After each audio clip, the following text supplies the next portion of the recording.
Medicare is instituting another 3.3.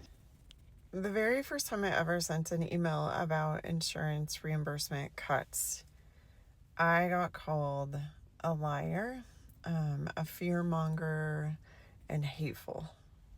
And that was from a client who worked in the insurance industry when I took all the insurances and ran mostly a physical therapy company with some wellness coaching on the side. And I think it's interesting that with the kind of advent of TikTok, more and more physicians are bringing a light to how terrible the insurance contracts are for reimbursement and also how hard it is to get something approved. And now it's kind of commonplace that people understand that their doctor doesn't really want to work with their insurance company. And in the physical therapy world, what has happened is that people who are still taking insurance now see somewhere between 5 and 9 patients an hour.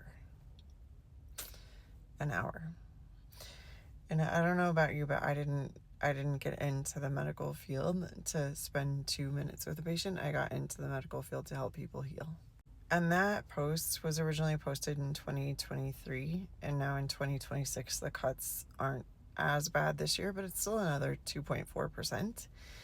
And there are some things in the quote unquote big beautiful bill that will essentially negate some of those cuts, but not all of them. So physicians are still going to see a cut in reimbursement, but don't be surprised if more physicians walk away from taking your insurance this year.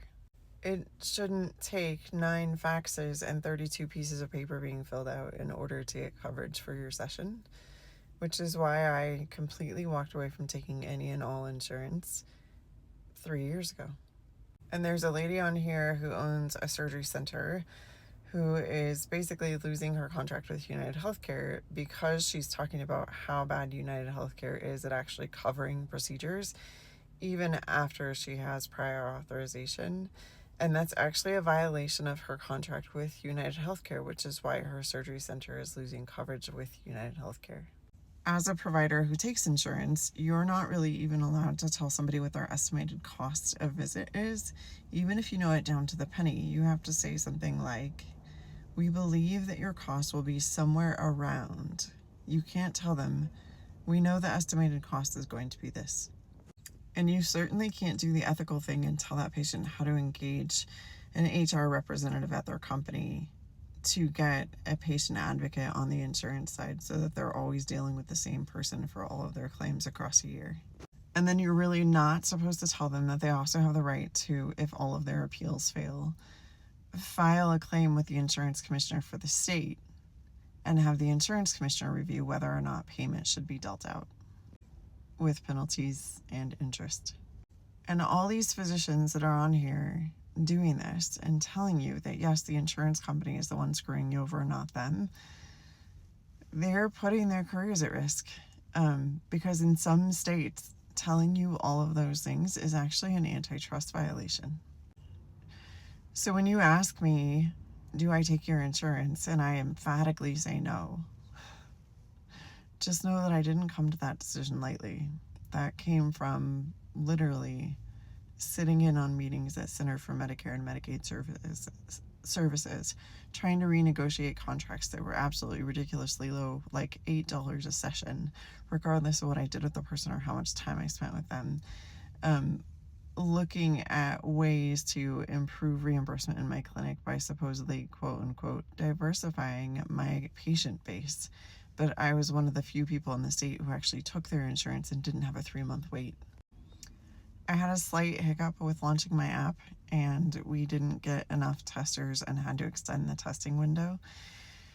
So that should be launching hopefully before Christmas. We've submitted the application today to fully publish on Google. In that app, you'll have access to places to order your own blood work and your own special tests that your doctor may be refusing to order.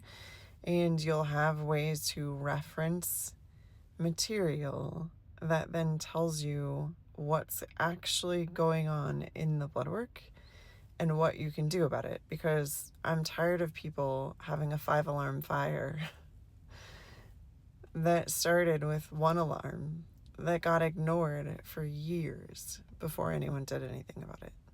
We shouldn't wait until you fail the lab test in order to treat the symptom.